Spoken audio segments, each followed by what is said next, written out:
বাইকটা কেমন জানি জ্যাম হয়ে আছে কিছুদিন ধরে, চালায় মজা পাচ্ছি না। অনেকগুলা গ্যারেজে দেখাইছি বাট কোনো ইমপ্রুভমেন্ট নাই। তাই লাস্ট অপশন হিসাবে সেন্সরগুলো চেক করাবো। সো ইয়ামা সার্ভিস সেন্টারে যাব একটু আজকে। বাট বের হওয়ার সময় এক আঙ্কেল বললো ওনার ব্যাংকে কি কাজ আছে, তো ওনার সাথে একটু ব্যাংকে যেতে হবে। তো ভাবলাম যে ওনারে ব্যাংকে নামাই দিয়ে দেন যাব। তো এখন যাচ্ছি ওনারে ব্যাংকে নামাই দিতে।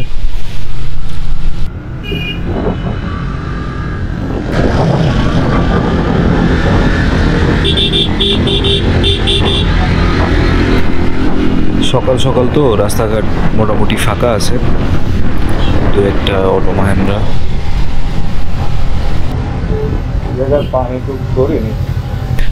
বৃষ্টির পানি বেঁধে আছে।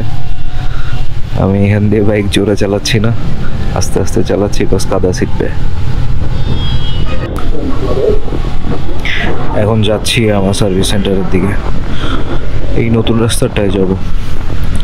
সোনারাঙ্গারটায় অনেক ভিড় হয়, এটা একটু ফাঁকা থাকে দেখি। আমি তো আগে দিয়ে বুকিং টুকিং কিছু দিই নাই, আমি জাস্ট বাইকটা দেখাবো যে প্রবলেমটা কোথায়, জ্যাম জ্যাম লাগতেছে কেন। আজকে রাস্তা অনেক ফাঁকা, মজা লাগতেছে বাইক চালায়। এরকম ফাঁকা ইউজুয়ালি আমি যখন বেরোই তখন থাকে না। আমি যখন বেরোই তখন রাস্তায় প্রচণ্ড জ্যাম থাকে। সকাল করে বেরোইছি, এই জন্য মনে হচ্ছে জ্যাম কম এখন।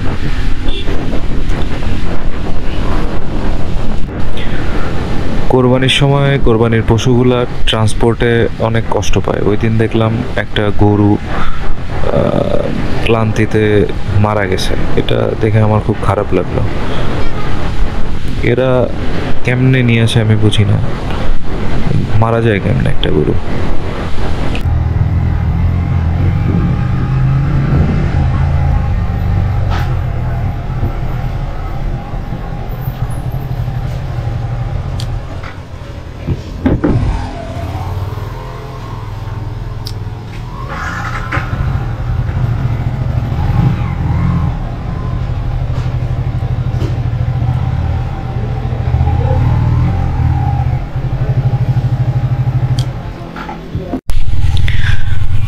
বাইক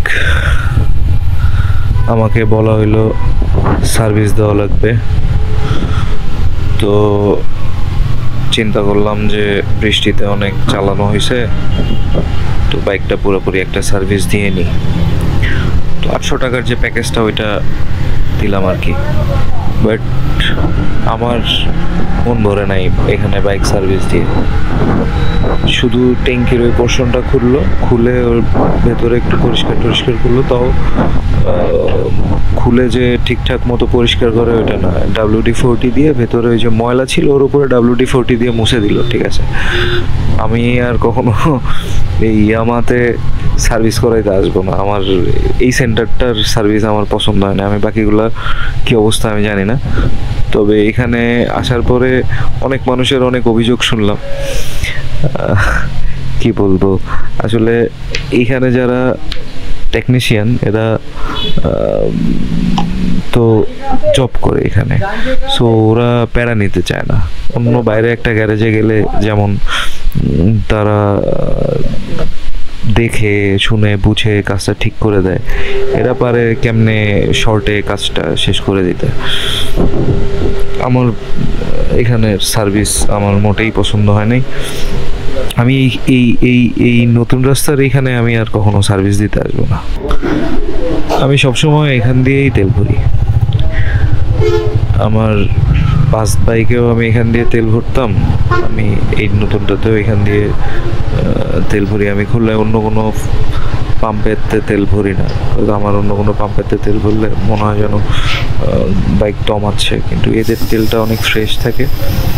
এদের তেলে আমি কোনো দিন প্রবলেম পাই নাই। আমি সার্ভিস দিতে গেছি, অনেক মানুষ আসছে, কথাবার্তা বলে যা বুঝলাম তাদের ইয়ামাহার সার্ভিস নিয়ে অনেক কমপ্লেন। তারা কেউ স্যাটিসফ্যাকশন পায় না এখান দিয়ে কাজ করে, বাট তারপরেও আসে।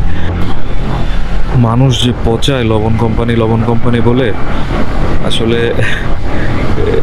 এরা ভাবে যে ইয়ামারে পচায়, বাট এরা বাইক রে পচায় না, বাইক অনেক ভালো জিনিস।